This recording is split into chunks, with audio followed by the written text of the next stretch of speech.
Dr. Albert Menza is an internationally recognized physician specialist in metabolic treatment approaches for patients with developmental, behavioral learning, and mental health issues. He is the president and co-founder of Menza Medical, a biomedical outpatient clinic of physicians and nurses who encompass the best of traditional medicine and natural medicine based on biochemical evaluation, evidence-based research, and clinical experience. Dr. Menza utilizes a non-drug nutrient approach targeted to correct biochemical imbalances that may be associated with anxiety, fears, autism, ADHD, learning disabilities, eating disorders, bipolar disorder, depression, school phobias, mood swings, aggressive or violent behavior, childhood and adult schizophrenia, Alzheimer's disease, and Parkinson's disease. Patients can be seen at our main clinic located just outside of Chicago and in select cities at U.S. outreach clinics located near San Francisco and Los Angeles, and in Annapolis, Maryland, and Scottsdale, Arizona. Dr. Menza. Thank you, Dana, and good evening, and welcome to our webinar titled MTHFR and Mental Health, Understanding the Overall Effect of Individual Genetic Mutations, also known as SNPs, or SNPs for short. First, we would kind of like to recognize that quite often we talk about the brain being a biochemical factory. Given the proper supply of building blocks and cofactors, processes that are absolutely essential for normal brain function. Serotonin, dopamine, norepinephrine, and other neurotransmitters are actually synthesized, or they're made in the brain. I know some of you out there are thinking, well, what about the gut? You know, there's serotonin made in the gut. However, the serotonin that is made in the brain is actually the serotonin that is utilized by the brain. It is made by a very distinct process that is separate and distinct from the serotonin made in the gut. So we have to be careful about presuming there's transfer between gut serotonin and brain serotonin. That's a topic for another discussion. I know a lot of people out there are going, ooh, I heard differently. The raw materials for neurotransmitter production are nutrients like vitamins, minerals, and amino acids. Genetic expression, or the production of key molecules that will actually move neurotransmitters from the area where they're being utilized, is enhanced by certain nutrients and actually inhibited by others. Methylation of what are called chromatin proteins, these are actually DNA proteins, is a primary mechanism for silencing or quieting genes that produce neurotransmitter transporters. By understanding the methylation cycle, by understanding SNPs as well as enzymes, advanced nutrient therapy aims to heal the brain and correct methylation imbalances. Why is methylation important? The methylation cycle is basically essential for good mental health. Basic nutrients are necessary for normal function of this cycle. Loads. It's too much of certain nutrients, and deficiencies in other nutrients may actually disrupt methylation pathways in the brain. Additionally, severe oxidative stress can lead to poor immune function as well as disruption of the methylation cycle. Let's explain. The body's methyl groups actually turn genes on or off by affecting the interaction between DNA and the cell's protein-making machinery genes.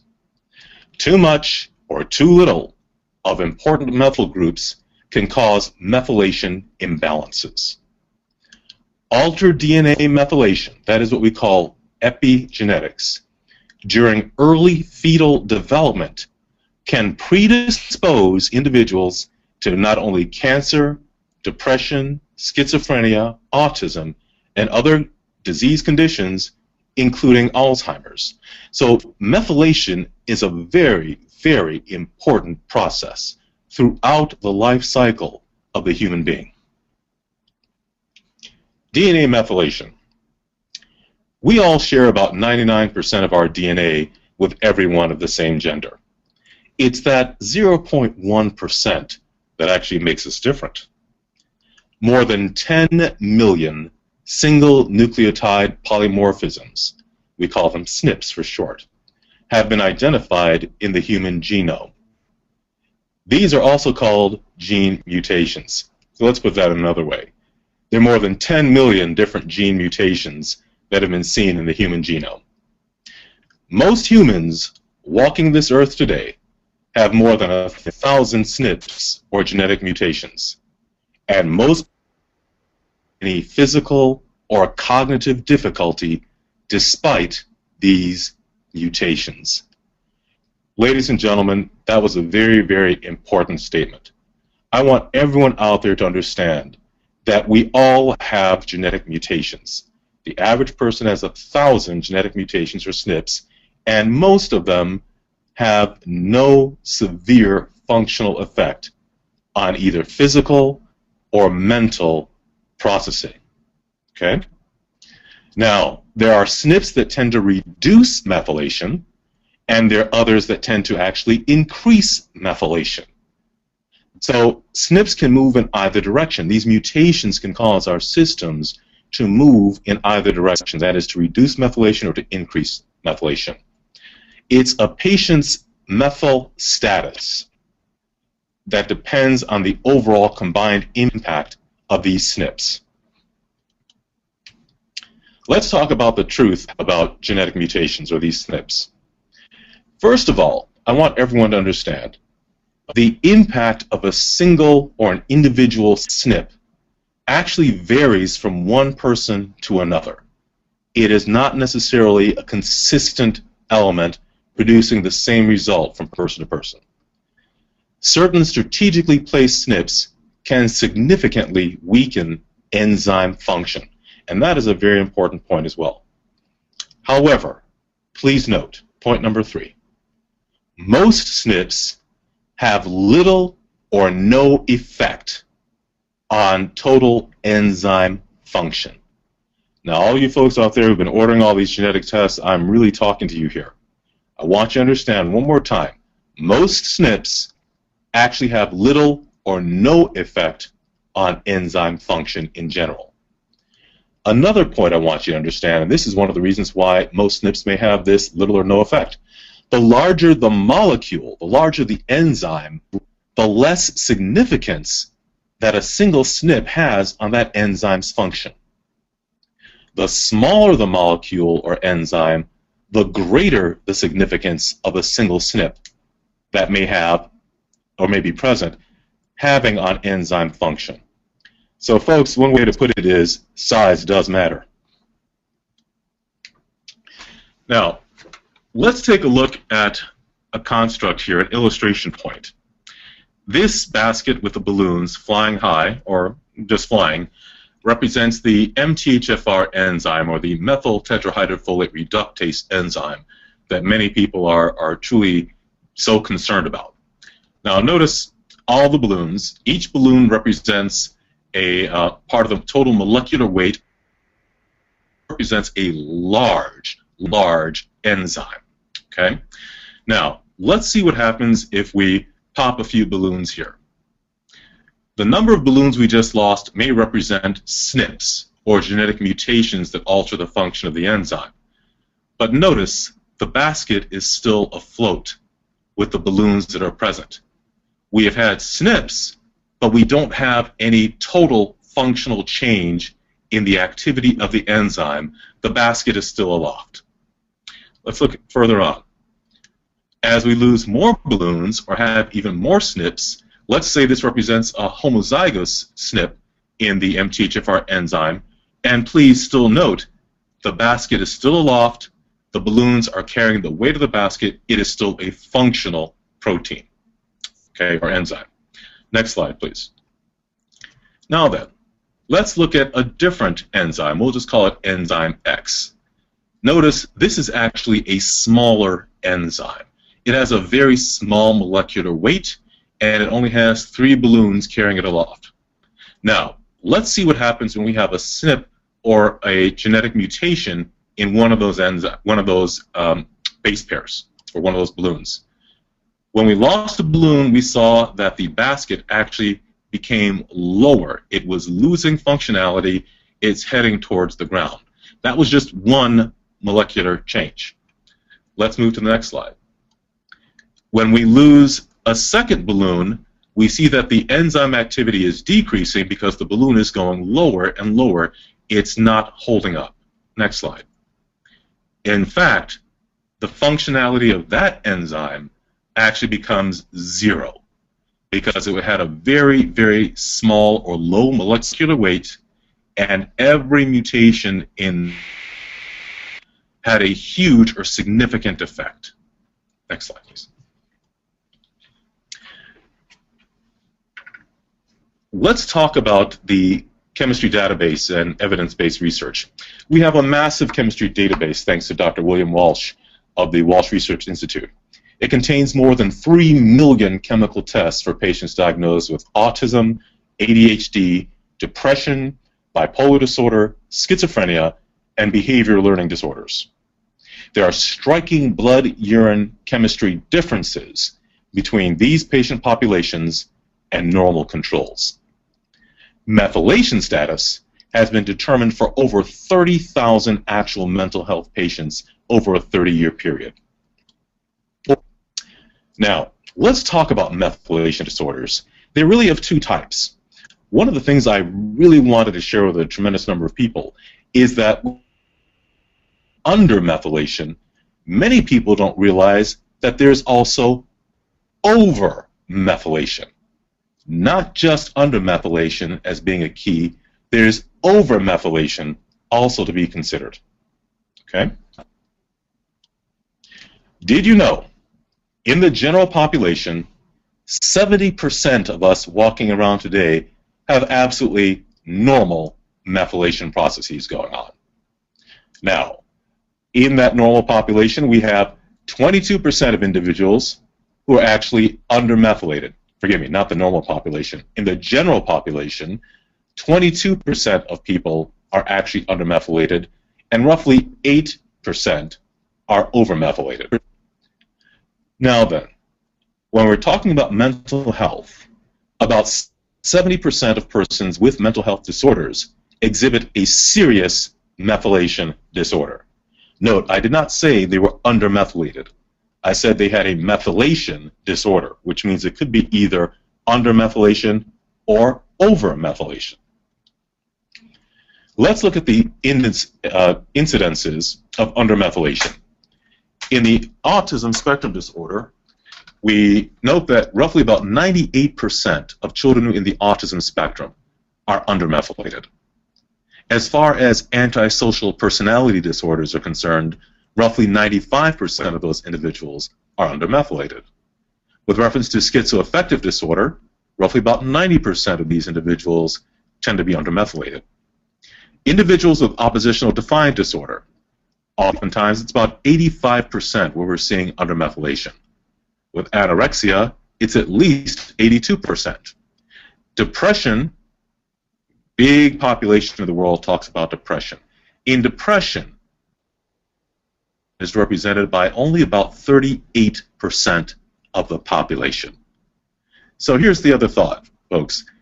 If depression is represented by 30% undermethylation, well, what's happening with the rest of depression? Food for thought.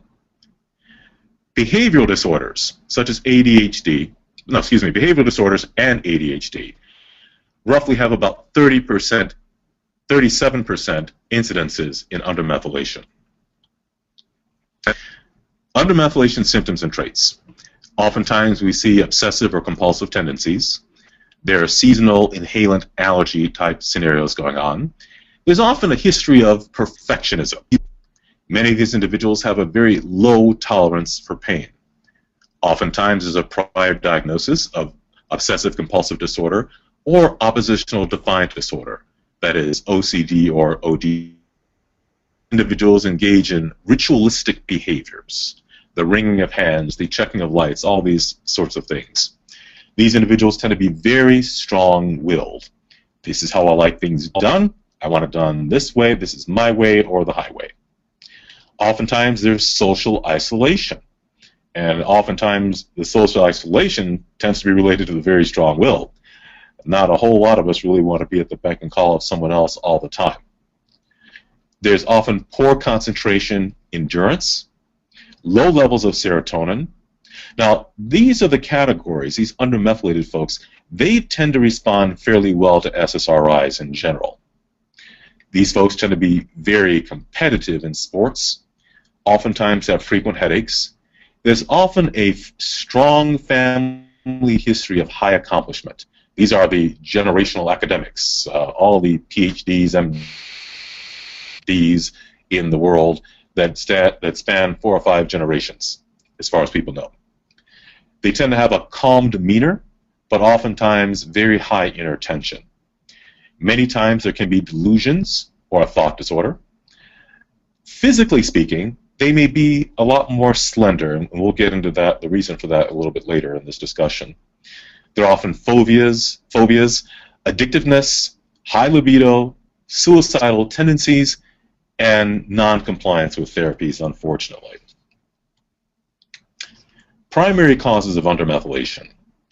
Undermethylation usually results from SNPs that weaken MTHFR or other enzymes in the methylation cycle in utero. Please pay attention to this. In utero before birth. We're not talking about effects after birth. They're actually very different situations and circumstances level prior to birth in the development of the fetus versus after birth. And the MTHFR is hugely significant prior to birth, but we see things a little bit different after birth. Enzyme mutations, or SNPs, in the methylation cycle are also very, very important. Not just MTHFR, but the methylene synthetase enzyme or the COMT enzyme, just to name a few. We can also see histamine overload. Histamine and methyl have the exact opposite relationship. So when you have high levels of histamine, it actually sequesters or pushes down concentrations of methyl. So histamine overload can be a primary cause of undermethylation. We also know that protein deficiencies or malabsorption can also contribute to undermethylation. Here we have the methylation cycle, and just to sort of point out some of the key enzymes that individuals are concerned about in a lot of our testing, not just the MTHFR but also the 23andMe. We have the MTHFR enzyme here, the methylene synthase enzyme here, and a slew of other enzymes that, roughly speaking, are all involved in these pathways, and quite a few enzymes that actually aren't listed here.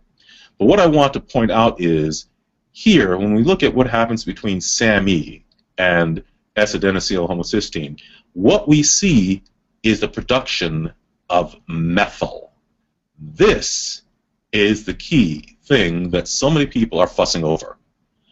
The difficulty is we want to emphasize it's the absolute concentration of methyl that determines whether you are undermethylated or overmethylated. It's the sum total of activity of all of these enzymes that determine your methyl concentration status and therefore whether you're under normal or overmethylated. It is not the activity of one singular enzyme. Incidences of overmethylation.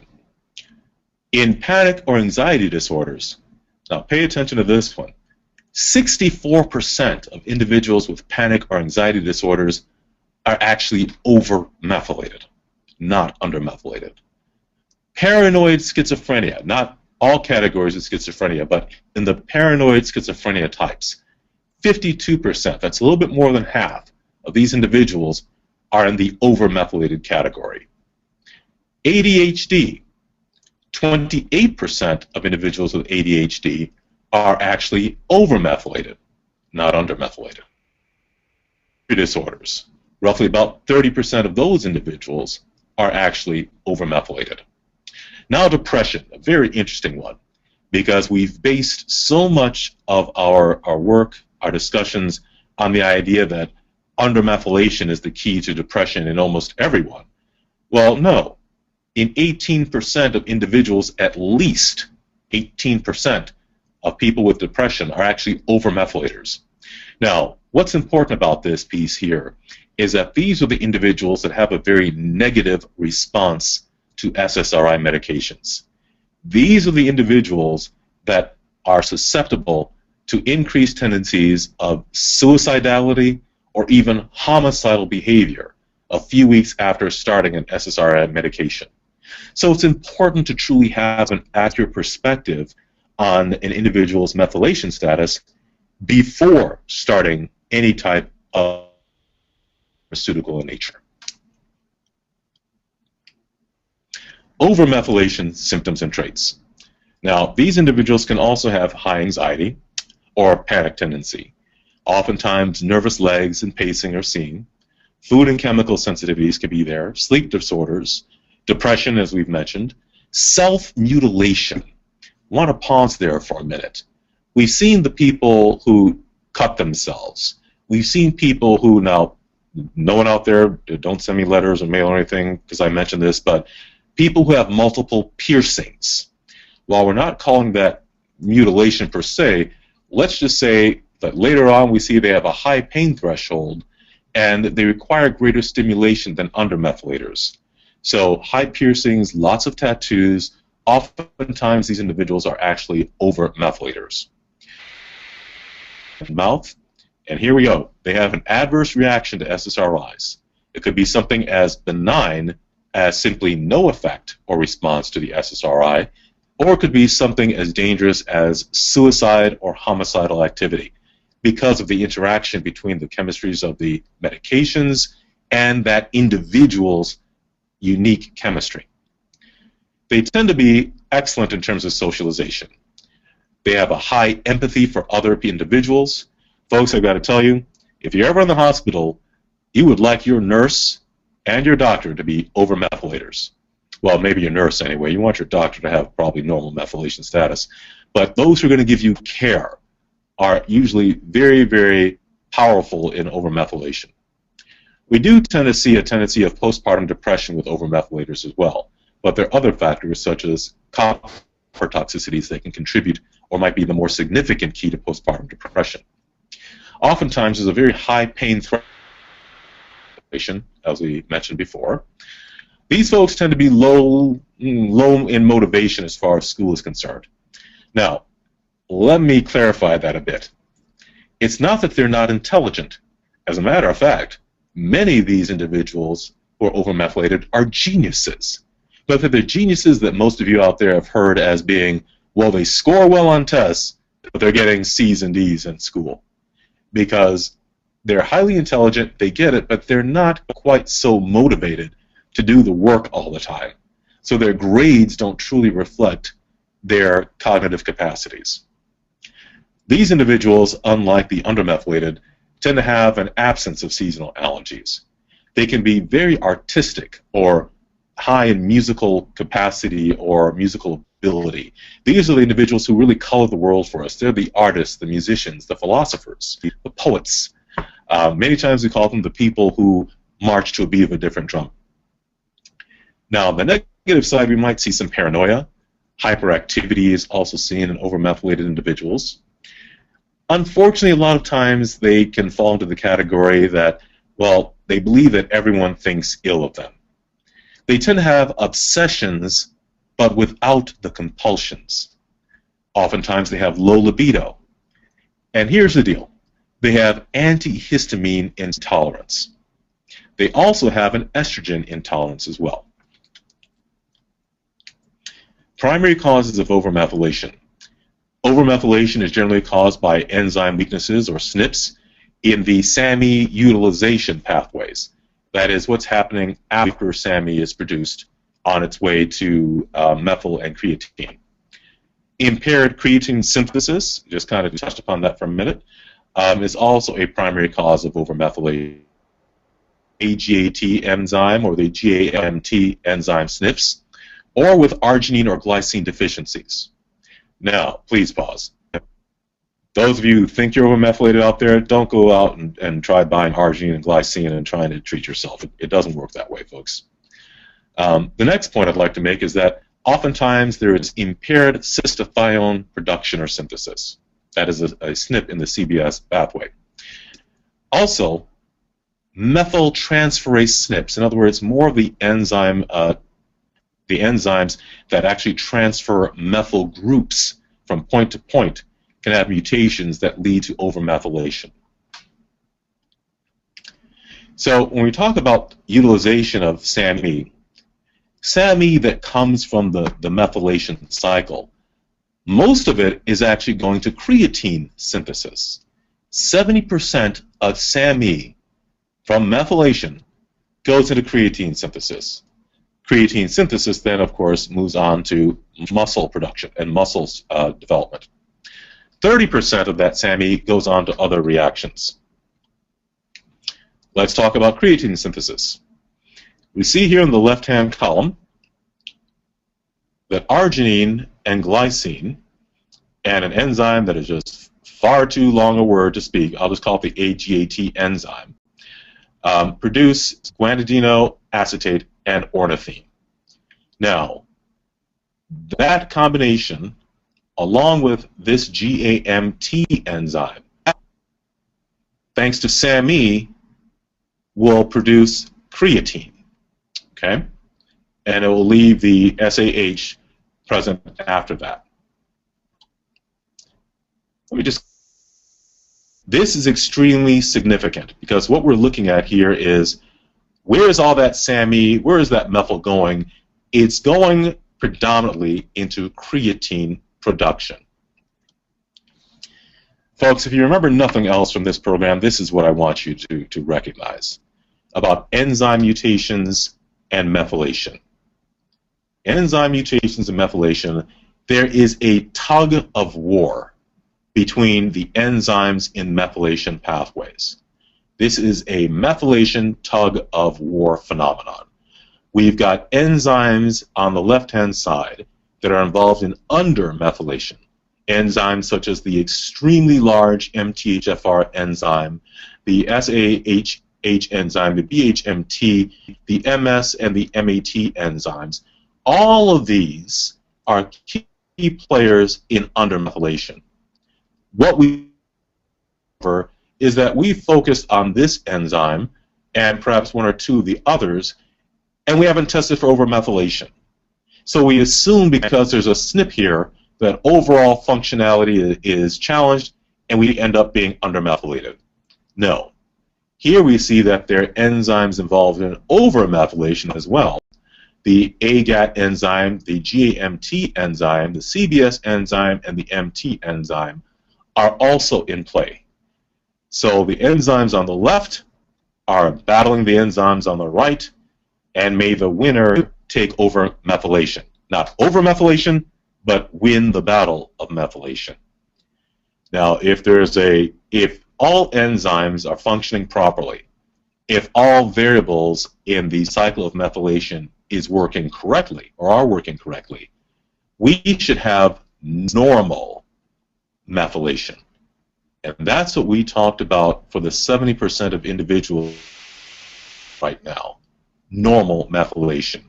But for those of us who've got challenges, whether they are emotional, cognitive, or physical, we need to understand there is an absolute tug of war, a balance between undermethylation and overmethylation enzymes and different factors or variables.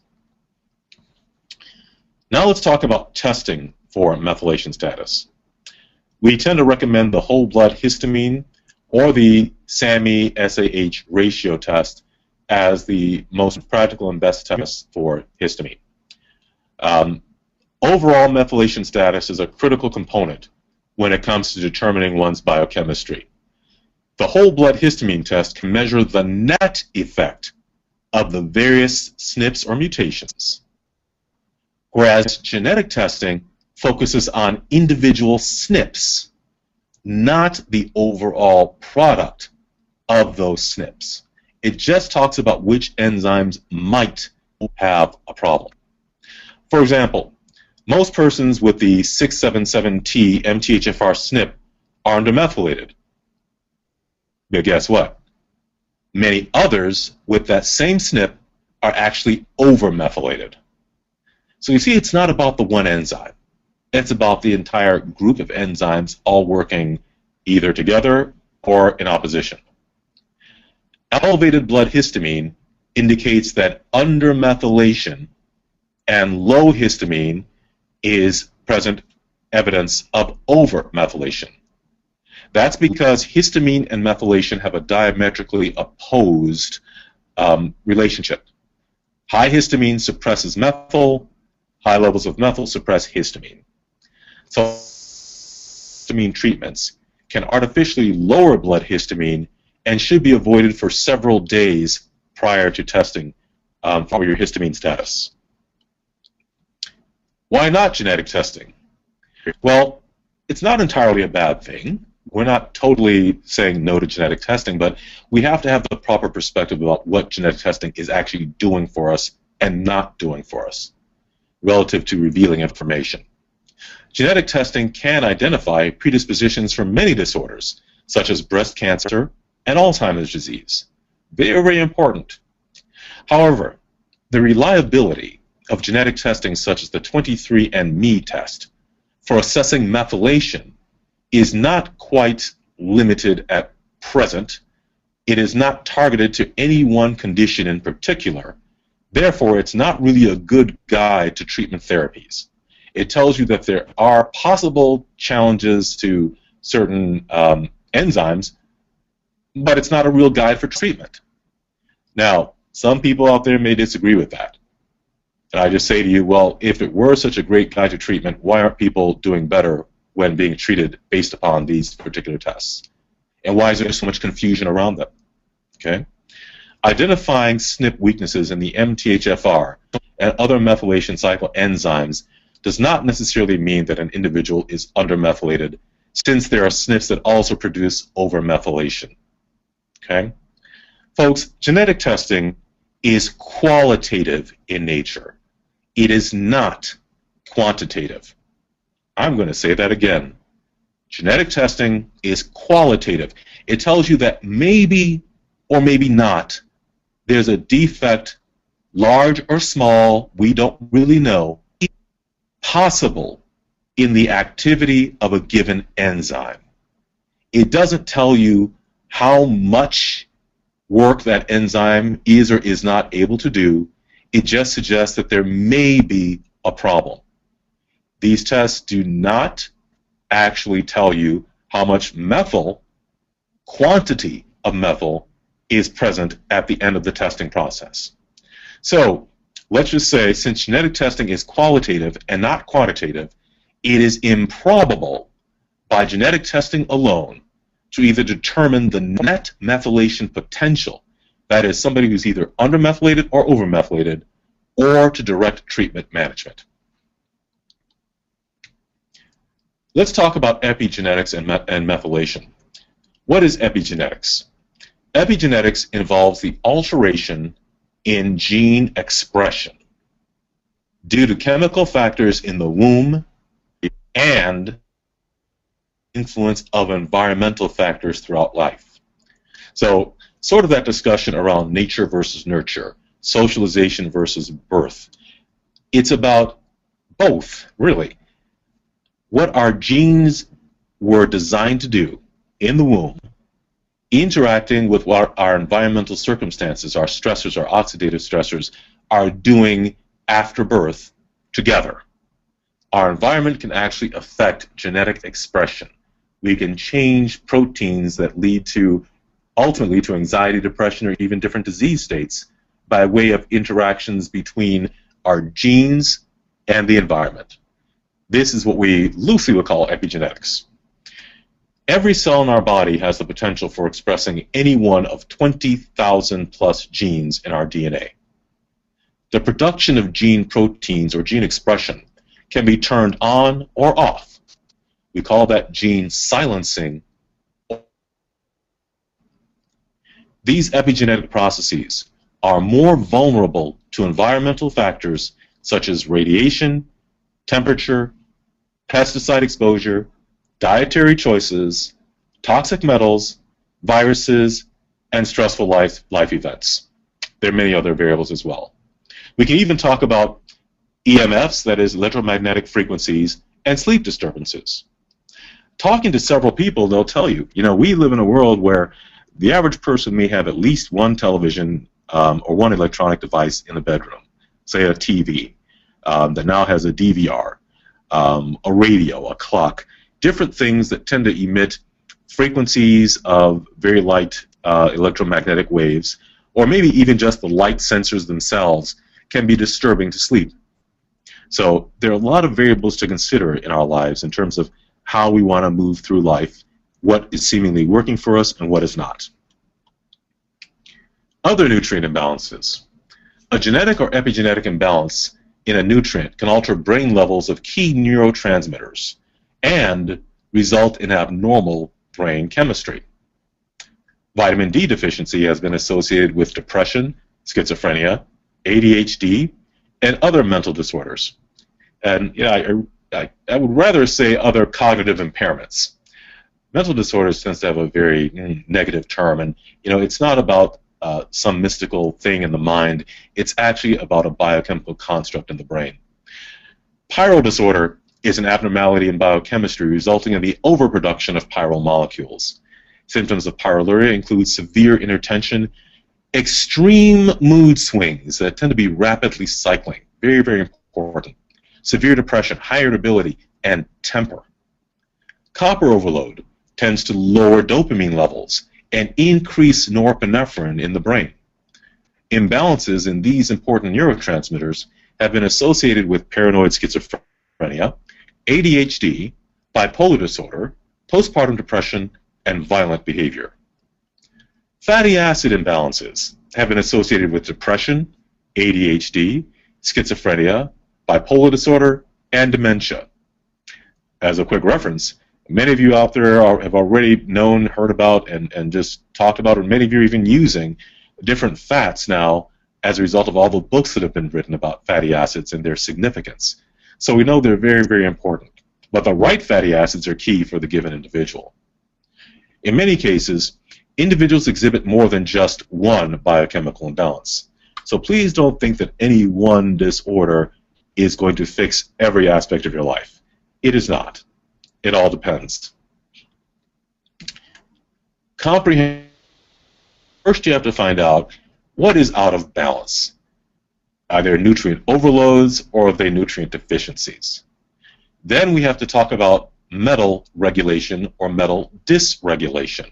Things like copper, zinc, manganese, all sorts of lovely metal elements that are present in the system. Gastrointestinal issues, including food allergies, sensitivities, malabsorption. All these things come into play. Of course, as well as testing for methylation disorders. And we like to use the whole blood histamine as a definite evaluation here. Pyrrole disorder is also included, looking at zinc and vitamin B6 imbalances. What's key about pyrrole disorder, I just want to say here, is that it is truly a reflective marker of oxidative stress as well as inflammation. So it's not just about being a biomarker for mood swings or mood states. It actually will reflect oxidative stress. Overview of treatment. First, you need to start with a physical examination, an extensive patient history, specialized laboratory testing with blood and urine. Diet and gastrointestinal issues also need to be assessed and addressed. Advanced nutrient therapy protocols are prescribed at the appropriate therapeutic level to target the patient's specific needs in order to correct underlying biochemical imbalances. And of course, as always, there's nurse and physician follow-up care. Well, now available, we have Dr. William Walsh's book, Nutrient Power. For those of you who have not read this book, this is a great example. It is a great key guide to how powerful nutrients are. You know, in the world of medicine, we're trained as physicians to actually believe that nutrients have a micro or minimal effect on cognitive impairments, mental health disorders, or anything else in the human body. and it's actually quite the opposite. Thanks to Dr. Carl Pfeiffer originally and Dr. William Walsh, what we're seeing and understanding is that nutrients have tremendous power. Pick up this book. It's also available on Amazon. Now, I have this slide here quite reasonably because I think many of us were actually shocked by the recent death of this lovely man that we know, Robin Williams. As an actor, as a performer, he has personally touched the lives of many, including yours truly here tonight. I grew up watching this man. He made me laugh more often than I care to really speak of. So I wanted to take this opportunity tonight to certainly say to his family, we grieve with you, and of something that we have on this screen. What we know is that depression is a flaw in chemistry, not character. So for those of you who are out there who are suffering from depression or any other circumstance or illness, please remember it's not about your chemistry, it's not about your character, it's about abnormalities in chemistry. Seek the appropriate help wherever you go. Keep working and don't let anyone tell you that there is no solution, no improvement can occur. It can be had. And on that note, I'll say thank you very much for tuning in. And to all those Robin Williams fans, go back to Mork and Mindy and we say nanu nanu. Thank you, Dr. Menza. At this time, we're now going to begin the Q&A portion of the webinar. So please type your questions into the question pane located in your control panel. Our main clinic is located 25 miles west of Chicago, and patients can be seen at our U.S. outreach clinics located in Annapolis, Maryland, Burlingame, California, and Scottsdale, Arizona. And our first question for you, Dr. Menza, is are there any known SNPs that are associated with pyrrole disorder? That's actually a very good question. And no, I don't know of any SNPs that are associated with pyrrole disorder at this particular point in time. But that's a very, very good question. I think one that's very worth evaluating. We've done a great job in the scientific community of identifying tons and tons of mutations, and that investigative process is still ongoing. But no, there is no revealed test to determine at which locus on the gene that pyrrole disorder might be occurring. Now, the other piece to understand is that pyrrole disorder is not simply a genetic disorder. There are two forms of pyrrole disorder. One is indeed genetic, the other one is actually acquired. Anyone can become pyroluria by physiological mechanisms of stress. So it is not simply one that anyone who has pyrrole disorder has a genetic deficiency. There can be an environmental cause with regard to pyrrole disorder. Okay? Dr. Walsh advises that persons that have low histamine should avoid folic acid in any form. Too high a risk for methyl pocket. However, recent MGH by Rothman shows that B12 and methylfolate supplementation of schizophrenics on antipsychotics saw resolution of positive antisocial symptoms in 16 weeks. Any ideas? Well, I'm going to ask you to repeat that question in pieces. I think that the first part was misunderstood. In individuals who are overmethylated, actually the treatment of choice is indeed folic acid and folinic acid, any form of folate is actually recommended in individuals who are overmethylated. So I think there might have been some misunderstanding with regard to that part. Now, what was the second part, Dana? So this new study shows that B12 and methylfolate supplementation for schizophrenics on antipsychotics saw resolution of positive antisocial symptoms within a 6-week period. Any ideas? Yes. Now, in that aspect, The schizophrenics in question, now remember, when we talk about schizophrenia, once again, that is a broad category. These individuals were probably more than likely not broken down by way of their methylation status as either under or overmethylators. The odds are they were overmethylators who were exposed to the B12 and the, what was the other? Methylfolate supplementation. And the methylfolate supplementation. It's kind of like when Abraham Hoffer talked about the treatment of schizophrenics and referenced niacinamide as being a great element used to treat schizophrenia. And many individuals started using niacinamide, many got great results, but a lot of others didn't. Niacinamide is also part of a protocol to treat the overmethylated individuals. So my firm belief is that the individuals who responded positively in that subcategory of schizophrenics were actually the overmethylated schizophrenics and not the undermethylated ones, or the pyroluric ones for that matter. Since we often think of addiction as an undermethylated trait, I'm curious if you could expand upon how this is different when an overmethylated individual turns to addiction for comfort. That is an excellent question, and whoever sent it, I'm really glad you brought that up. I want to share with you for a minute, let's talk about undermethylation.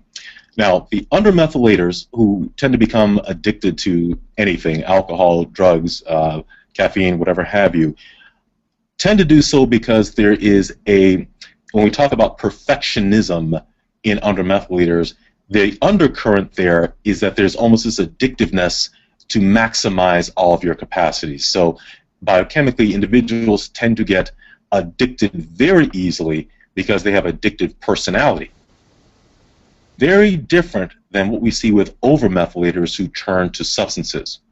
Now I'm going to talk about something that we didn't talk about in this slide presentation. Overmethylators, as far as neurotransmitter activity is concerned, tend to be high in serotonin and in norepinephrine. So what you see is that they have very high levels of neurotransmitter activity. Imagine your brain constantly being in the on cycle, never able to stop. It's going every which way but loose, and you're trying to achieve some level of calm. It's the use of these outside agents, certain drugs. What seems to be drug addictiveness is not. It's actually an attempt at self-soothing by interrupting neural pathways with foreign substances. Phenomenon for overmethylators. For overmethylators, it's actually one of trying to find peace and stopping the racing brain, as opposed to with undermethylators, where it's more about addictive tendencies. Okay? Can someone switch between under and overmethylation? Are you predominantly one or the other? I seem to have characteristics of both. That's a great question. The answer is no. And you may have characteristics of both because in some circumstances, first of all, for example, with hyperactivity, some people may suggest that they're hyper, and in some cases you might see that with overmethylators, you might see that with undermethylators. First of all, not all symptoms are mutually exclusive to undermethylation or overmethylation. But the key thing here is that you are born your methylation status. You cannot switch. You do not start out as an undermethylator, then convert to an overmethylator. Remember, methylation, as we talked about very early, the MTHFR and other enzymes involved and SNPs occurring primarily before birth are key to determining what your methylation status is. So you're born that way. Now, what we can do is that we can use various treatment modalities to deal with the sequela of your methylation status. So if you are an undermethylator at birth, we can find ways to add more methyl to your situation so that now the different enzymes, proteins, and neurotransmitters that require methyl or methylation can all function properly. But no matter what we do, you're still born an undermethylator. Now, the other side, let's say you're born an overmethylator. Okay. Our goal then is to remove as much methyl as possible in order to help normalize your methylation. But you don't switch genetically from one to the other. Now, the real truth of the matter is, for the person who sent in that question, you could be normally methylated. We talk about the academic brilliance of an undermethylator statistically. We talk about the musical and creative capacities of an overmethylator statistically. Well, there are tons of individuals out there who are both creative and academically gifted. And when you check the methylation status, they're normally methylated. So one of the ones I really like to reference, and if this is any of you out there, please don't get mad at me, but we've got the attorneys, we've got the physicians who are there by day and by night. They are musicians in the clubs, they are playing musical instruments and having a grand time, or on the weekend, they're riding Harley-Davidson motorcycles and wearing bandanas and sunglasses. Okay? So you can have creative academic giftedness in the normal population together. It doesn't mean you're one or the other. You simply might be normally methylated. This question kind of goes along with this. Some of the symptoms on the two lists for over and undermethylation can appear in the same individual, such as seasonal inherent allergies and chemical sensitivities. Are these symptoms lists general indicators? Yes, they're not to be taken as 100% diagnostic. They're not mutually exclusive. And for different reasons, people may have sensitivities in one area that it's not actually related to methylation. For example, a sensitivity in the gut to particular foodstuffs may actually show up as an allergic reaction on the skin. A good dermatologist will often say that a disease or disorder of the skin is actually a manifestation of something that's going on internally and deeper. Okay. However, an undermethylator on the other side may be the one whose histamine level flares up and overreacts with any potential immunological insult or exposure. So they're not necessarily mutually exclusive, but they may be there for different reasons. The one may have nothing to do with methylation at all, but may have something to do with the immunological pathway, and the other might have to do with methylation. So there are a variety of reasons for things like sensitivities and allergies and so forth, and that's why it is that it's not necessarily 100% written in stone for either side. How much does the father's nutrition impact fetal development and epigenetics? That's actually a very good question. Paternal nutrition, as much as it relates to the status of developing sperm and certain immunological functions, very, very complicated issue, and one that is not purely dad's fault. We know now that the father contributes certain elements in the process of mating, and also the mother contributes some very interesting elements. For example, a mother's chemistry may actually inhibit sperm from either penetrating the egg to produce the ovum, or it may actually be extremely volatile an environment for the sperm. It's a very interesting thing when we talk about chemistry and synchronization between two individuals that meet. Two very attractive individuals can come together and find no real interest in the other person as far as mating is concerned. And yet, very divergent people might come together and something may just seem right. Is that really a surface manifestation of internal chemistry making its wishes known? It's quite possible. It's not just the dad side, it's not just the paternal side, it is also maternal in nature. But to more address the question, nutrition can at any time affect a man's capacity not just to think but to function or to develop, and to develop any particular protein, enzyme, or chemical pathway or functionality anywhere in the system, including that involving reproduction. Taking care of yourself is the best way to really ensure or to maximize your reproductive capacities for both males and females. Going along with this, then another question: how long before conception do the parents need to begin to address their nutrient needs? That's a great question. We often actually do some not only premarital counseling but biochemical evaluations for individuals who. and we assess both males and females. And a lot of times we usually will start 1.5 to 2 years prior to these assessments, prior to individuals coming together to start to generate children. It's very important, if you're even thinking about the mating process in order to produce offspring. Now, I hate to sound clinical, but we know now not everybody engages in the whole process of marriage and so forth and so forth. But if you're thinking about children, now's the time to really start doing everything you can to maximize your nutrient capacities and anything else that might be going on. Okay? So start right away as soon as you think about it. The longer or the earlier you start, the better prepared you're going to be. Mm-hmm. Why are undermethylators more prone to produce? That's a great question. And here's where the construct of genetics as well as epigenetics comes into play. We know that, once again, more than 95% of children who are in the autism spectrum are undermethylated.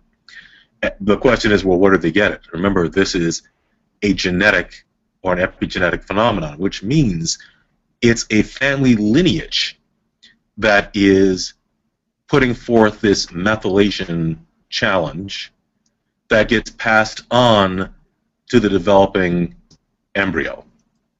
And in that sense, if one is an undermethylator, the expression of undermethylation may change. It might be that the child comes out anxious or depressed or an alcoholic or a cigarette smoker, even with undermethylation. But one of the potential challenges for the expression of undermethylation that is passed from parent to child is indeed autism. And that's one of the things we note. Now, it's not just autism. The question is really susceptibility to oxidative stress. So if the undermethylator is put together with the right sequence of oxidative stress mechanisms or stressful insults, whether it's in utero or after birth, what we see then is that incapacity to tolerate the oxidative stress is one of the major contributors to autism. So we don't want to say it's, okay, you're an undermethylator, you're going to have an autistic child. No, that's not what we're saying.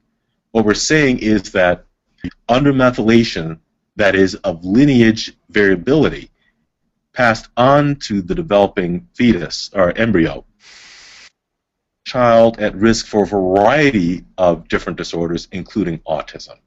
It is indeed epigenetic, environment mixing with genetic tendencies. And yes, indeed, it tends to be more with undermethylators. Now, what are we seeing, though? It's not just dad. It may not just be mom. The issue is when we often see two undermethylators coming together. And now they both are contributing undermethylated situations as far as genes are concerned. Now we may have a weakened capacity if the right undermethylated constructs are present at the union of the sperm and the ovum. Now what we're seeing is huge susceptibility to environmental stressors. So it's not just one side. Both sides contributing may be one of the truly strong predisposing factors for autism as a blueprint possibility, but with environmental insults. Now, what are those insults? Could it be extremes of folic acid being given from preconception all the way through to birth and even during the breastfeeding phase? That's a possibility. But we know that folates and undermethylation don't go together. So there is indeed that particular potential. So it's not just the genetic construct. An undermethylator can produce a child who's undermethylated, and that child could be perfectly fine. It's about environment. It's about both sets of parents. It's about genes. It's about a big cosmic soup of environmental circumstances mixing with genetic predispositions that lead to autism. Very, very complicated issue. And that summary by no means is exhaustive. Okay. I've been asked to put up a couple of slides for those individuals that wanted to take some notes for testing. Next question is, if I have high homocysteine, does that mean that I am undermethylated?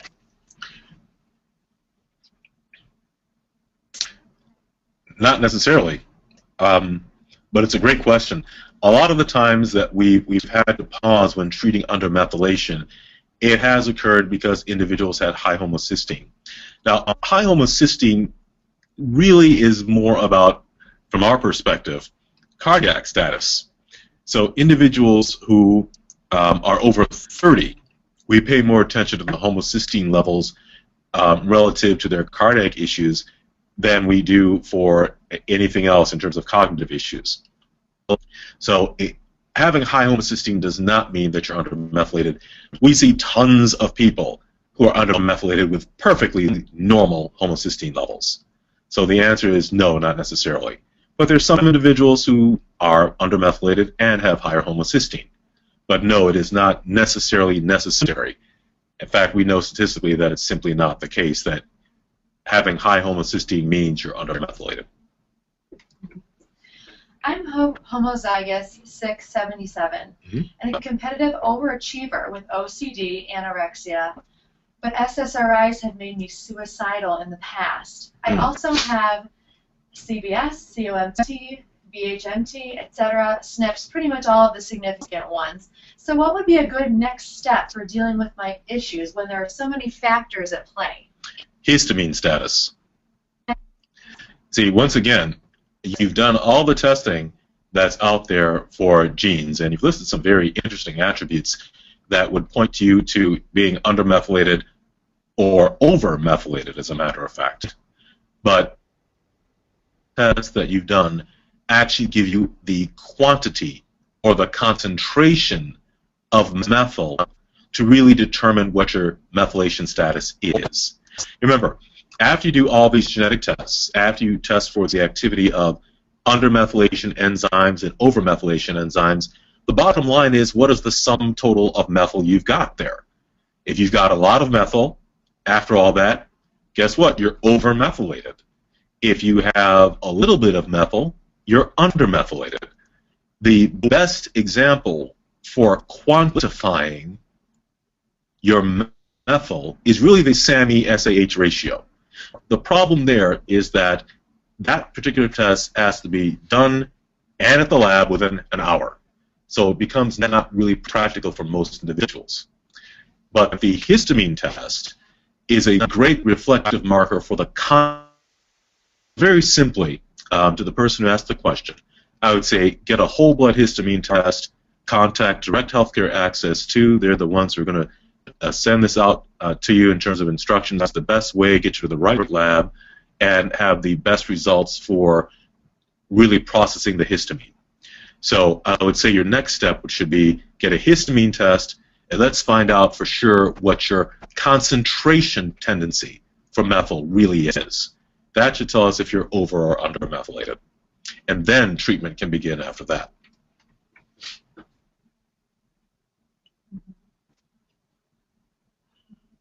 Why do undermethylators tend to be thin? Ah, I was waiting for that one. I'm glad somebody brought that up. If we let's go to the slide on the synthesis of creatine. We can go back to that. That one. Okay. Now, folks, if we look at the right-hand side here, creatine is that element that will later on lead to muscle production. Okay, it goes to producing thick muscles. Now, if you don't believe me, talk to the bodybuilders out there. Read bodybuilding magazines. You will see more products that talk about arginine and glycine being added into your nutrient supply in order to give you bigger muscles. What they're doing is they're taking arginine and glycine, assuming this enzyme and this enzyme are intact, and they're producing lots of creatine artificially in order to enhance muscle development and growth. Okay? Now, this part assumes that our methylation pathways with regard to overproduction. Okay? With undermethylators, remember, the blockage occurs quite literally before this aspect of the cycle is developed, and so you get a decrease in the production of creatine. So with less creatine, you don't make as much muscle. So that's ultimately why undermethylators, those individuals with very little, I wish I could draw on this, carbon, hydrogen, number 3 associated, CH3, very little methyl. With very little methyl, you cannot make creatine. Little creatine, you can't make muscle. That's why stereotypically undermethylators tend to be slight of build versus overmethylators tend to be our big, giant, stocky, oftentimes no one sue me here, our Iowa State, Nebraska Cornhusker giant football players, okay? These mammoth walking trees with tons and tons of muscle. Those are individuals with a great amount of methyl that gets moved into creatine, which moves into muscle production, okay? So that's why a true undermethylator, low production of methyl, tends to be slight in physique.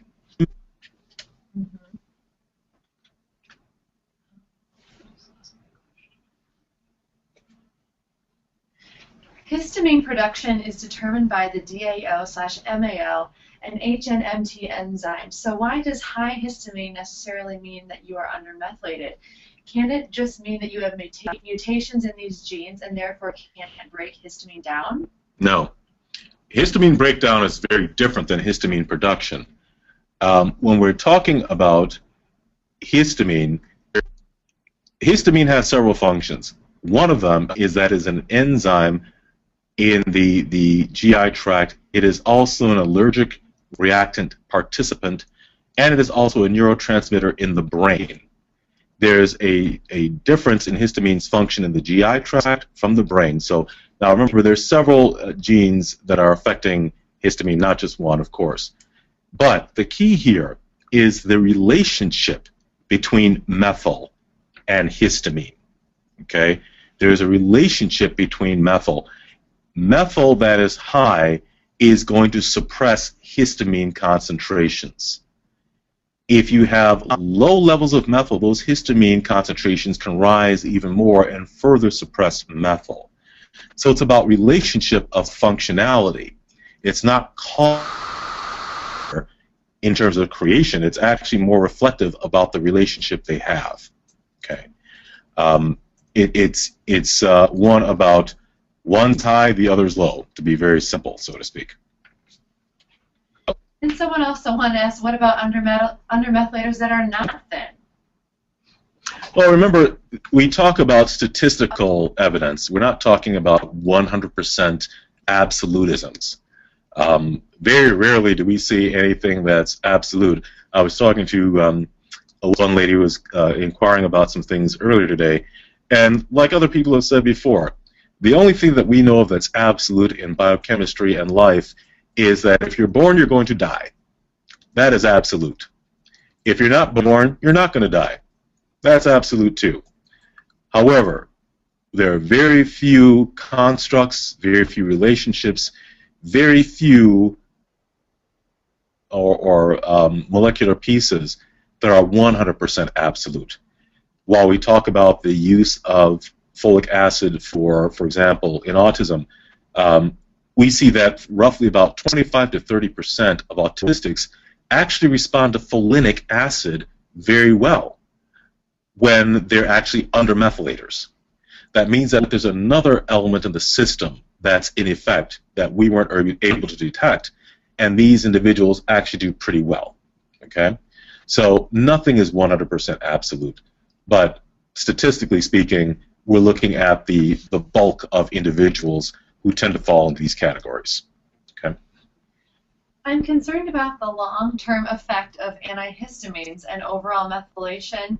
Can you discuss this some more? Do you find more imbalances with the H3 and H4 receptors? Good question. First of all, I want to antihistamines that we have on the market, and I really want to clarify the over-the-counter antihistamines versus the antihistaminic effect of SSRIs and certain pharmaceutical agents. I would be more concerned about the overall long-term effects of certain pharmaceutical agents like the SSRIs or the SNURPs, the atypical antipsychotics.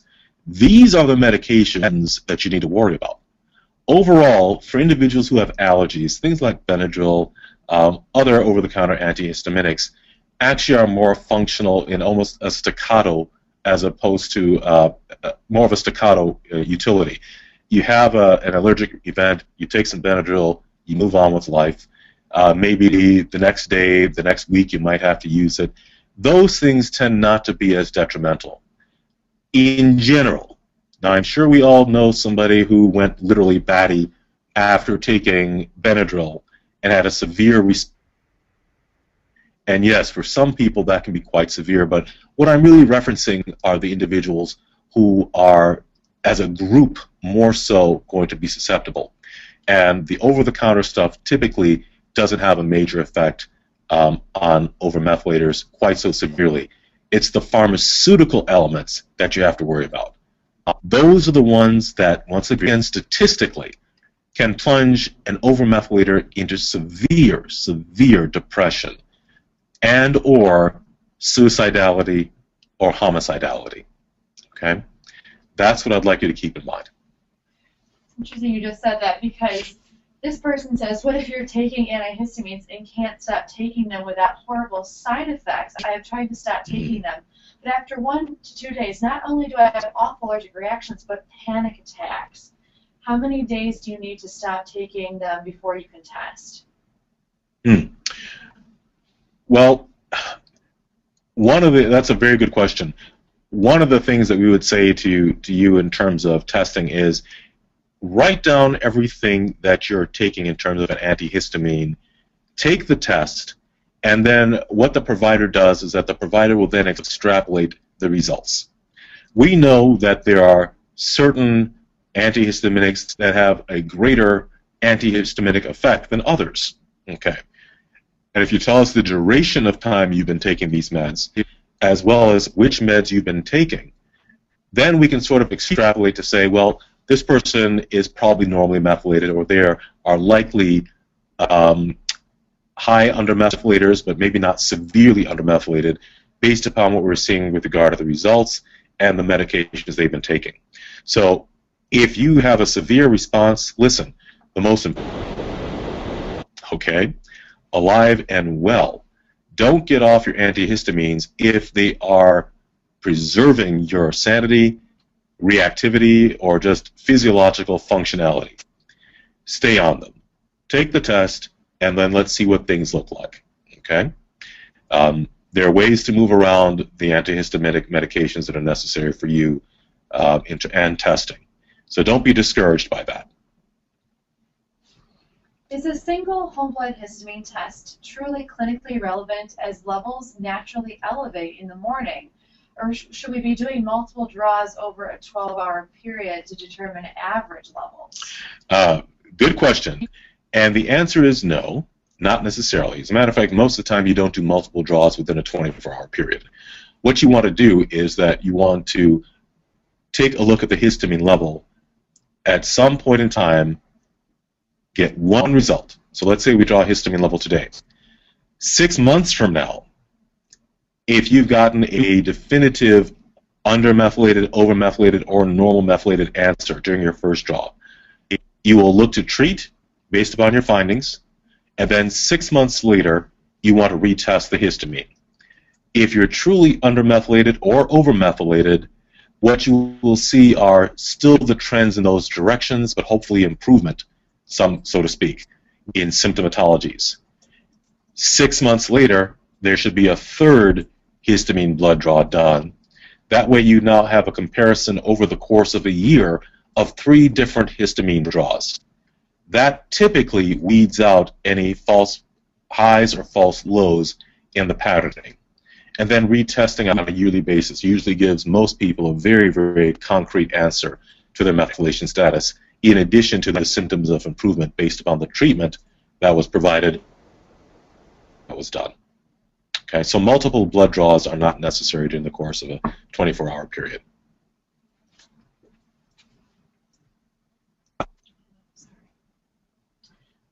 Lyme psychiatrist Robert Bransfeld says that those with autoimmune problems react badly to SSRIs. What do you think about pathogens, autoimmune, and psychotropics? That's a very good question. If you're asking how does that interact with methylation, that's a very, very broad question. She also asked another question, I'm sorry. Do you think possible pathogens, such as Lyme disease, how do they play a role in affecting methylation? Actually, those diseases, those in environmental elements that literally trigger what is internally already in place. If, for example, somebody has a weakened immune system or a heightened reaction, basically those pathogens are stimulants to a process that is revealing what was already there as a baseline epigenetic construct. So let's say that you are actually born an individual whose methylation processes developed and blueprinted at birth, hardwired at birth, say that you're going to be susceptible only to about 1,000 different stressors over your lifetime before you have some type of break, be it an immunological reaction or a reaction to an emotional stressor, and you become either extremely sick or you become, forgive me, let's say you turn into a classic schizophrenic. Okay, it's about your body's capacity to deal with cumulative stressors at that particular point. And whether it's Lyme's or some environmental insult other than a biological pathogen, it could be anything that might produce a similar trigger. So in other words, it's about susceptibility. Lyme's is just one pathogen. There could be Borrelia or a virus. And many individuals, when you look at medicine, and individuals who become sick after exposure to viruses, they oftentimes have debilitated immune systems as a result of that. They have fatigue, they have illness, they have cognitive difficulties. There's a huge constellation after that environmental insult, after that pathogenic insult of the virus. Now, was this some type of uber virus or super virus that this person... Not on average. On average, that viral pathogen was actually the trigger for what was already a debilitated and intolerant immune system. And that stemmed from the genetic blueprint that certainly could have been affected by methylation status. So following the dominoes, we don't want to say that it's Lyme's per se. There are a variety of different pathogens, viruses, bacteria, spirochetes, a variety of things that can cause huge oxidative stress, tremendous inflammation, huge debilitating fatigue on individuals after exposure that are really rooted upon interaction of all those factors and what was originally the basic biologic blueprint that has as its foundational markers deviant biochemical or deviant methylation markers. The short version would be a lot of stuff could really be affecting your body because of basic methylation in your blueprint. Okay. So do you kill the pathogen and then deal with the methylation, or do you do both at the same time? You do both at the same time. Okay. By the way, I want to make something clear. When the pathogen comes into place, it's not only the direct effect of the pathogen interacting with the methylation status. There's now the ramifications of that that pathogenic insult. It sets into play a series of inflammatory processes that are now outside of the realm of methylation. You kill the pathogen, you deal with the methylation, but still, if the inflammation is not dealt with, that patient may still experience tremendous debilitating effects. So you have to look at the incident of that pathogen in addition to the methylation and dealing with the pathogen itself. Very important. Can the primary symptom of insomnia be classified as over or under methylated or pyrrole disorder? I'm going to have to say no. And the reason why is because there's so many different reasons for insomnia out there that I don't think it's fair, forgive me, I don't think it's fair to insomnia to suggest that it can be lopped into a methylation disorder or not. There's so many different causes for insomnia. Certainly, looking at methylation status can be important, but there are a lot of environmental issues, a lot of, and forgive me, mental issues, stressors, worrying about your life circumstances, your job, interruptions in the sleep cycle, children, medical residency, a variety of things can lead to insomnia. Being a light sleeper. So it's not a single issue, it's a multifactorial phenomenon. Insomnia is one of the most common symptoms that is brought into any medical clinic, not just ours. And there are just so many people with this. Truly, the person who can fix this problem is just going to be a multi-trillionaire. But the answer lies not just in one area, it's really a multifactorial phenomenon. If a person has been successfully treated for undermethylation with nutrients and supplements, will they still test for high histamine, like they did prior to supplementing? You will, in many cases, see, now, histamine is a reflective marker of methylation, so that I want to say. Don't try to follow numbers and don't be upset if the numbers don't change radically as your symptoms improve. The key is that your symptoms are improving with treatment when the original element showed you that you were undermethylated, or overmethylated for that matter. Okay, many individuals do show a normalization of those numbers with regard to histamine.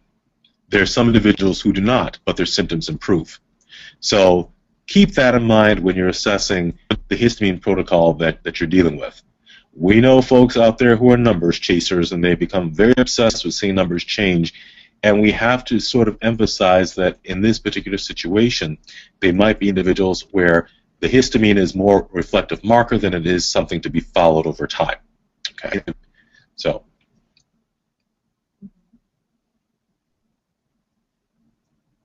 Is bipolar disorder in most cases? Well, that's a very good question. And the reason I'm sort of pausing here is because, first of all, my question becomes, is that an accurate diagnosis? Unfortunately, we've seen way too many people who in the 1970s were diagnosed with schizophrenia. Then in the 1980s, those same schizophrenics were diagnosed as bipolar. Then in the 1990s, those people were diagnosed as bipolar with psychotic features. And then in the 2000s, we're back to schizophrenia and bipolar and a variety of other splits present. So I truly hesitate to sort of say bipolar per se, but if we must, what we would say is that usually there is indeed a biochemical contributor to that diagnosis. It can be pyrrole disorder, it can be high copper, it can be overmethylation, it can be undermethylation. It can be, now this we haven't talked about too much, it could literally be evidenced by a gut phenomenon that is caused by an extreme food sensitivity that has to be determined. Now that's only about 5%, so it's not the major group. But these are all very, very, very important elements. And so what I'll say is just in a short way, yes, it could be a methylation issue.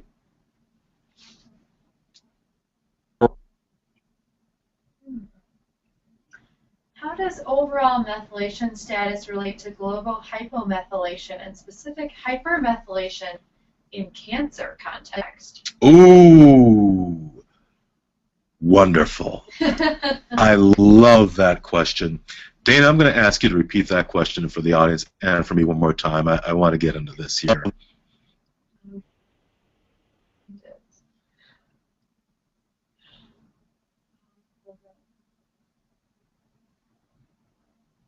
Well, what I'm going to say is, let's talk about, now we've talked about really sort of the emotional mood disorders, cognitive states, and methylation. Let's talk about cancer for a minute. And ladies and gentlemen, I have to tell you, this is an area that is truly dear to my heart because I lost two good, close friends, colleagues from my medical school class long before their time to breast cancer. And it has so bothered me that when we started looking into the research regarding cancer, cancer treatment, and the methylation issues regarding cancer, it prompted a lot of research on our part and the development of supportive therapies for cancer individuals that are nutrient-based. So let's break this down for a minute. We know actually undermethylation phenomenon. Now, I want you to understand this piece. Methyl is protective of cancer gene expression. In other words, it's like looking at a blueprint of your entire genetic capacity, and then there's a machine that comes along and reads that blueprint, and everything that it sees, it puts into production. Okay? So we've got this machine that reads a blueprint that produces everything it sees in the blueprint. Methyl comes along and it covers up cancer genes. So it's like spreading a blanket over the cancer gene so that the machine doesn't read the blueprint showing cancer genes. So methyl is actually protective of cancer. Now, when we first heard about this, this was actually in the excuse me, Archives of Hematology and Oncology, Cancer Research. And it was actually Dr. Walsh that brought this to our attention. In his research, he saw that cancer therapies, or excuse me, cancer research was revealing that many of these individuals with undermethylation seem to have a higher incidence of different cancers. Now, those of you out there who know you're undermethylated or believe you're undermethylated, do not panic. This does not mean you're going to get cancer. But when we look at the research and the ideas behind it, what we're seeing is that methyl does indeed protect against cancer gene development. It doesn't mean it's 100%, but it's protective. Now, I want you to take those statements and I want you to put them aside for a minute because I want to talk to you about another concept. In the early research that was being done, the cancer patients who were done in this research piece were found to be undermethylated, and so the researchers decided, now let's go ahead then and try to treat the undermethylation and add more methyl groups. That might be a key to help cancer patients doing better. Well, what they found out was that when they provided their treatment protocol, these cancer patients did worse, and many of them died. Now, I want to tell you, the treatment protocol they used involved folic acid. Okay? We know from our work in autism and undermethylation in general, folic acid is what you do not use in order to treat undermethylation. It does not provide methyl groups. It actually gets rid of them. Now then, some of you scientists out there are saying, no, that's not right, that's not right. Folic acid works in different ways within different parts of the cell. Outside of the nucleus where your DNA is, folic acid is a wonderful donor of methyl groups. It provides methyl, yes it does. But in the nucleus where DNA sits, folic acid goes into the nucleus and it actually strips more methyl than it provides. So the net effect is methyl loss. Now remember, it's your DNA that's providing the blueprint for all your proteins, your enzymes, and your hormones to be produced. So if the markers, which are methyl, are being removed in sum total by folic acid, folic acid is a functional demethylating agent at the level of the nucleus. Outside of the nucleus, in the area we call the cytoplasm of the cell, folic acid is a great donor of methyl. And this is the piece that most practitioners out there don't yet know or understand. It's folic acid having different capacities, different utilities, and different functions in different points of the cell itself, both the outside the nucleus and within the nucleus. The cancer researchers, back to them, were on the right track. Methylation was actually very, very important, and they were correct about the undermethylation. The problem was that they used the wrong agent to treat. They should have used a methylating agent like methionine or SAMe or something along those lines that would indeed give methyl. They would have protected these individuals, and they likely would have done better statistically. Now, let's say you folks are out there saying, you know, Dr. Mentz, I don't believe that, I don't agree with you, da-da-da. I want you to think about a drug that was used in cancer treatment that literally would deplete the system of folic acid. It was a wonderful drug called methotrexate. Any doctor will tell you that methotrexate was a great cancer agent, but it would strip the body of folic acid. So what did we do at the time back in the 70s and the 80s? We would give our cancer patients methotrexate and then add folic acid on top of it. And we're wondering why our patients didn't do better. Folks, I submit to you, in retrospect, the methotrexate was working because part of the mechanism was that it got rid of folic acid.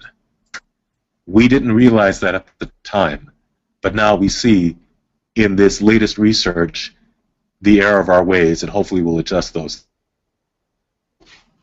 Cancer in its forms has taught us some very interesting things. Now, we're not in cahoots with any of these other researchers in hematology and oncology and cancer research, but we're seeing the same stories being told about how folic acid interacts with methyl, how patients are responding to different therapies that involve folic acid and methylation, et cetera, et cetera. Folks, we can't all be wrong in all these different circles. The stories actually meld together and support each other, whether it's methylation issues in cancer, whether it's methylation issues in Alzheimer's, whether it's methylation issues in Parkinson's or autism. We're seeing the same effects with the same therapies, that is, improvement. So hopefully that giant long-winded story that was segmented in 3 different parts has kind of addressed the question and the issue. Methylation has a huge role, we're finding out, in oncology and cancer, and we're hopeful that now with some of the therapies that we're initiating will be even more significantly prominent as far as stopping this devastating disorder. There are supportive regimens right now that are being utilized that are nutrient-based, that are literally stopping cancers from growing, providing strength and support to the physiology of the person while they are battling cancer, and a whole lot of tremendous and wonderful outcomes. Many of the doctors that we share this information with abroad are coming back telling us that their cancer patients are not just survivors, they're thrivers. And so we're really pleased that all these areas have come together to provide us natural support mechanisms for individuals who've got cancer and have moved through chemotherapy or radiation therapy and are now doing significantly better. I do want to state that some of those therapies that are nutrient-based cannot be done concurrently with chemo because many of them involve stopping cancer cells from growing, and as well as good cells from healing.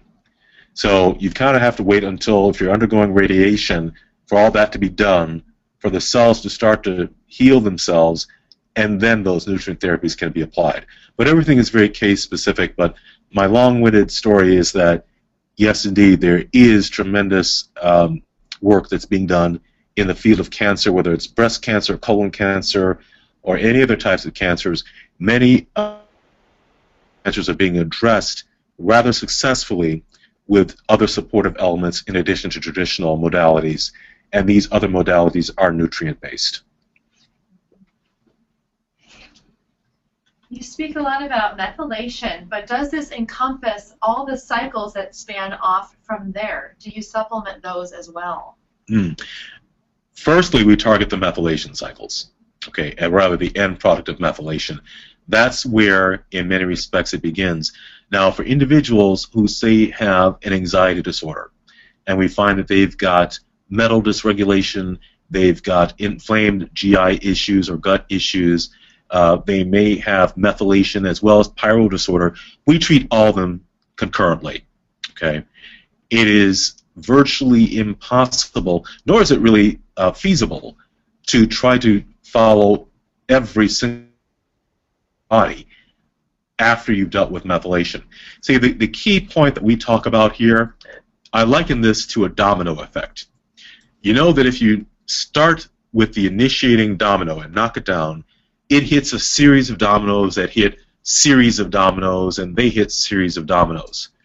All you need to do is righten the first, or at least in the worst case scenario, second or third domino, and you actually stop the process from occurring thereafter. Okay? What we see in many of these conditions that we talk about with respect to methylation or anxiety or bipolar or schizophrenia is that there are consistently the same key elements that are the initial dominoes in several different systems.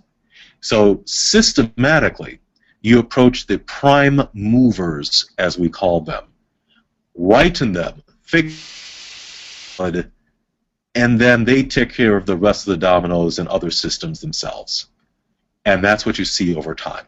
So you don't have to chase the ongoing effect. Stop the initial outbreak, stop the initial flow, and everything else corrects itself. Mm-hmm. Is there a difference between folic acid and folate from vegetables in healing methylation? Functionally, no. Any form of folate, folinic acid, folate, methylated folate, unfortunately, well, fortunately and unfortunately, depending whether you're over or under methylated, they're all going to function similarly in terms of time. Folinic tends to cross the blood-brain barrier much more rapidly and more easily, but nonetheless, if you an overmethylator, a diet rich in folates, dark green leafy vegetables, soy protein, those fun sorts of things, that's going to be great for you. But be very careful if you're an undermethylator. That same diet can be extremely detrimental for you. Okay? Now, what I'm speaking about is not the average person out there, not the 70% of the population that is normally methylated. You folks can eat anything you want, okay? You do whatever you want to do. It's all about maybe your heart or diet or whatever you want to do. But for those who have cognitive disorders, that's the target audience that I'm referring to with this comment. If you have cognitive issues and you find you're either an under or an overmethylator, that's going to be the determining factor as to the types of dietary protocols you should follow. One size fits all does not work in these circumstances. Neither for your body necessarily translate into good cognitive health. See, we're all sort of told, and it's really true, vegetables are good for you, and good for colon health, and good for a variety of things. So lots of vegetables, lots of vegetables, lots of vegetables. That is great. There's nothing wrong with that. Okay, it helps clear the colon of toxic elements, removing debris, gets the bowels moving, all sorts of wonderful things, lots of great antioxidants. No one can deny or challenge that.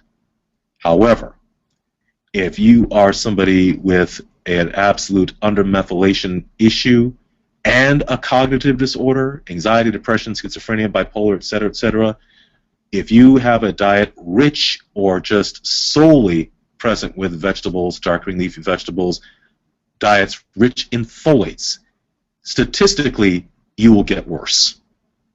Okay? Nutritionists who are actually shocked by this, but they found it to be true themselves. And individuals who have come to us, who've talked about them with their cognitive health issues, moving to try to lead a more purified diet that they deemed was vegetable-based, they would often talk about how they got worse on those diets and didn't do as well. So if there is a cognitive issue in place, find out what your methylation status is first before you decide on which diet you should follow. Okay? Do probiotics play any role in methylation? Well, they are great in terms of gut health. In terms of being prime movers in correcting methylation disorders, not really. Okay. They are, once again, good for balancing the gut. Inflammation, great in general. It's good balance that's necessary for decreasing the inflammatory effects of a dysbiotic phenomenon. But overall, with methylation, that's not a prime tool that we use, not to treat methylation disorders. Can you comment on Alzheimer's or MS? Do you work with any MS patients? That's a great question. Right now, I don't want anyone to think that we are simply naysayers when it comes to genetic testing. We are not. I wanted the bulk of people out there, I wanted everyone to really sort of understand the real utility, the when you do and when you don't use genetic testing in terms of expecting a way to move about treatment or diagnosis. MS and Alzheimer's are two of when you do want to do genetic testing. There's a lot of great research out there right now that is actually pointing to different elements in the 23ME that are highly corroborative for MS potential and Alzheimer's. We're now looking at the role of genetic testing in Alzheimer's as far as predictability is concerned. Right now, because we don't have genetic treatments, it's not guiding treatment therapy. Our treatment therapy is geared in a different direction. But in terms of correlation, there seems to be some really strong evidence for genetic testing utility. Now, when it comes to methylation, what we do see, once again, is that with undermethylation, we tend to see in some family history different individuals with Alzheimer's disease. Not 100%, but it is a variable in Alzheimer's. With regard to MS, that's something that's currently being investigated, but we do not as yet have definitive protocols around genetic testing that are guiding us to treatment with regard to MS. Right now, I think in traditional medicine and in the orthomolecular realm, we are looking at as many anti-inflammatory and antioxidant therapies that come in several different ways, shapes, and forms as possible to deal with the issue of MS. I would not necessarily poo-poo any of them. Actually, I think it's a great thing looking at the different elements that are coming up for these treatments. The problem is that we don't have absolutely, a 70, 80, 90%, 100% cure or target rate for this. I think we're still all. It doesn't mean we don't continue to try as a medical community. It's just that right now we don't have a protocol around MS in order to boast of high levels of success in stopping or reversing this condition. Now, there are a few people out there who have mentioned that they're having tremendous success, but we really don't know yet of the statistical efficacy of those particular protocols. We're very hopeful. Individuals are using glutathione therapies. They're using a variety of things to deal with MS, and I'm hopeful. I don't care who does it, as long as we get that fellow licked and we can move on and help the individuals who are suffering with these disorders. But yes, indeed, we know that methylation does play a role in these elements. We just don't know, at least in the case of MS, to what degree that's guiding us. Okay. Why, again, do you limit folate in undermethylation? And then... Okay, hold that. Let me answer that part of the question. You limit folate because you're already low. Remember, let's talk about concentrations of methyl. That's what it's all about. That's what undermethylation and overmethylation are. Having too little methyl. Remember, methyl activates or inhibits. It starts or stops enzymes, hormones, neurotransmitters, genetic expression, neurotransmitter transport molecules can be either increased or decreased by way of methylation and methylation disorders. So methylation is really the stop-start button for a tremendous number of reactions and processes in the human construct. So methyl is important. If you don't have enough methyl, you can't have a fairly healthy working system, both in terms of body and mind. Okay? If you have too much, you can have difficulties as well in processing. So let's start with the idea that what we're talking about here is concentration of methyl. If you have too little methyl, you don't want to lose more of it. If you have too much methyl, you don't want any more of it. You want to get rid of it, okay? Or at least get rid of it enough to where it's at normal levels. Certain elements are going to increase methyl in the system. Certain elements are going to decrease methyl in the system. And we're talking about nutrient approaches.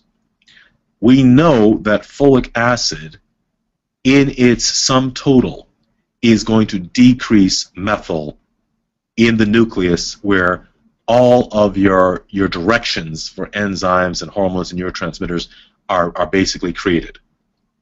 So that's why you want to limit folic acid if you are an undermethylator in general, okay? But at the same time, if you've got tons of methyl and you're an overmethylator, you really want to give something or take something that is going to get rid of that methyl because you've got too much, and that's where folic acid has a positive and beneficial effect statistically. It's about concentrations, okay?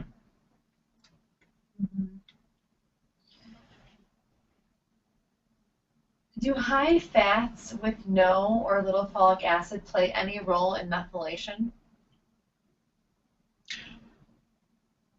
Do high fats with, can you repeat that question? No, with little to no folic acid play any role in methylation? Okay. High-fat diets. I'm so sorry. Oh. High-fat diets. Oh, I see. Do high-fat diets play a role in methylation? Okay. Not directly. High-fat diets tend to have effects in terms of oxidation and in terms of inflammation. Okay. And then now, of course, I know people are talking, you know, we've got lots of books that talk about the necessity of fats, and if you're eating, you know, a fairly balanced diet, usually you're getting your fair intake of fats in general. If you're pyroluric, you have to be careful. You can't really do tons of the omega-3s. You need more of the omega-6 fatty acids. So now, where is all this coming from, or going to, rather? When you're talking about fats and the diet and methylation, if you've got certain biochemical disorders, say pyrrole disorder, you have to be careful the type of fats that you're taking in, because that can worsen the pyrrole disorder, which can increase inflammation. Now, that increased inflammation can then make the entire process of methylation more challenging, because inflammation can affect genetic expression at the level of the DNA. Okay?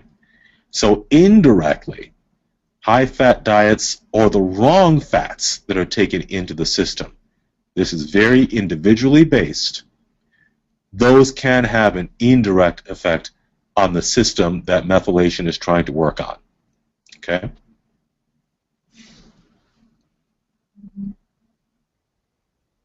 Time, how quickly do you see the negative effects of a high folate diet in a person that is undermethylated?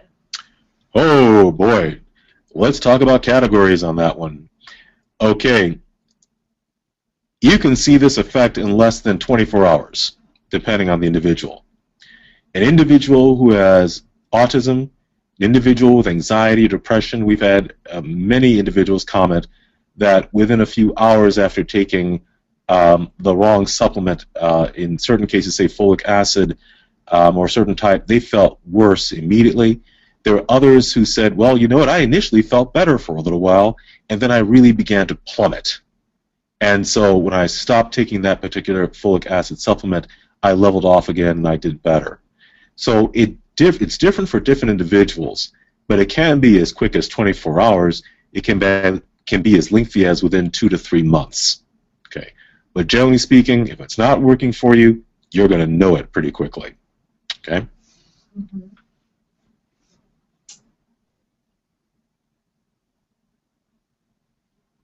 If someone with an MTHFR mutation has a high RBC folate level, along with low homocysteine level and low creatine level, is that indicative of a methylation issue? I'm kind of, you guys can't see this, I'm kind of smiling here. I want us to repeat that question in pieces here, because my initial construct is to say yes, but I want to make sure I have all the pieces to that puzzle correct before I answer that question. So they have an MTHFR mutation, Mm-hmm. high RBC folate level. Okay, now let's pause. The MTHFR mutation, whether it's heterozygous or homozygous, in this case, may not be a player at all. Okay, it is not the sum total of the total of the struggle between overmethylation enzymes and undermethylation enzymes, giving us a net effect. It's simply one enzyme that may or may not have a qualitative effect, not a quantitative effect. So let's remove that one from the issue. The next piece to that, Dana, was what? High RBC folate level, Mm-hmm. low homocysteine, Okay. and low creatine level. Okay. The low creatine level may actually indicate an undermethylation syndrome and not an overmethylation syndrome. Creatine, remember, creatine is coming as a product of the sum total of all methylation. Okay? So if that person is low in creatine, we have to ask the question, why are they low in creatine? Remember, creatine is made from a biochemical consideration of all the enzymes of methylation and then that methyl moving through that process, as we showed you on a previous slide, to eventually come to creatine.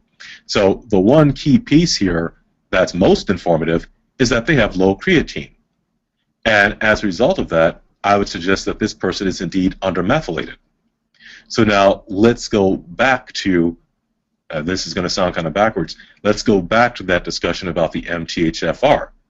The MTHFR enzyme may have played actually a more critical role in this case, but we don't know that without knowing what all the other enzymes are doing in total. It may be that it was not just MTHFR, it could have been the methylene synthase enzyme, it could have been the GMAT enzyme, the AGAT enzyme in the overmethylation processes. There were actually, so we could say that many of the enzymes in just the overmethylation pathway may not have been working at all, which means that you would therefore have low creatine levels as well, and in actuality, it's because of them not working that you have undermethylation. So really, all the enzymes in the undermethylation pathway could have been working properly, and none of the enzymes in the overmethylation pathway could have been working, and you end up with low creatine, and therefore you'd be undermethylated, primarily because your overmethylation enzymes weren't working. Now, folks, I know that may have sounded convoluted to many of you, But what I'm saying is that there could be an enzyme defect, not just in the undermethylation pathway, but it could have been a defect in the overmethylation pathway that actually led to undermethylation and low creatine. Can pyrroles and over or undermethylation occur simultaneously? Absolutely. Pyrroles are not methylation constructs. Pyrroles are genetic elements and or environmentally induced, and they are separate and distinct from methylation. Okay. Treating pyrroles does not correct methylation. Treating methylation does not correct pyrroles. Okay. These are very different elements. So indeed, they can occur simultaneously. They can occur one without the other, or you may have one, such as methylation challenge, and then develop a pyroluria later, given the right stressors. But they are not causative or relationally causative or even related constructs. They're separate. Okay, this is our last question for the is overmethylated. I know they need folic acid. Should they stay away from methylfolate, the so-called better form of this vitamin? Well, it's not that it's a better form. First of all, the answer is no, they don't need to stay away from it. It's not a better form. It's simply a different form. The idea was that with the methylated aspect added onto the folate, that you get a better absorption, quicker penetration into the brain, and ultimately a better effect. And that was unfortunately misguided in that they were actually trying to treat undermethylation when they started using elements like Deplin, the methylated folates. But in terms of an overmethylated individual, no, it's still a fine treatment protocol. There's a lot of good utility for Deplin in those cases, and it's simply another good piece, part of the armamentarium for dealing with overmethylation. Okay. But once again, please, ladies and gentlemen, have a skilled professional deal with these issues for you. Do not try to treat yourself at home with these things. These elements are just a piece of the puzzle that is superimposed upon medical evaluation of your entire system. Okay, we're focusing on methylation today, but methylation is just part of the picture that sits within what we would consider to be not simply a patient, but an entire human being. It has its ramifications, so please be careful. Work with a skilled professional. Okay? Thank you all for joining us. And if you're interested in becoming a patient of Dr. Albert Menza, MD's, you can see us at our main clinic located just outside of Chicago. And for those who didn't see the slide earlier, this is our outreach schedule. Maryland in September, in California in November, and in Scottsdale, Arizona in December. And if you have additional questions for us and we weren't able to address them tonight, please email them to dana@menzamedical.com. We'll try our best to answer your questions. And please, for more information in regards to research, additional videos, and other helpful information, please go to our website at menzamedical.com. I think you'll find it very resourceful. And to really get an in-depth understanding, please purchase a copy of Nutrient Power. It can be purchased from our website, menzamedical.com. 100% of the book proceeds go to Dr. Walsh's nonprofit charity organization. Thank you all and good night.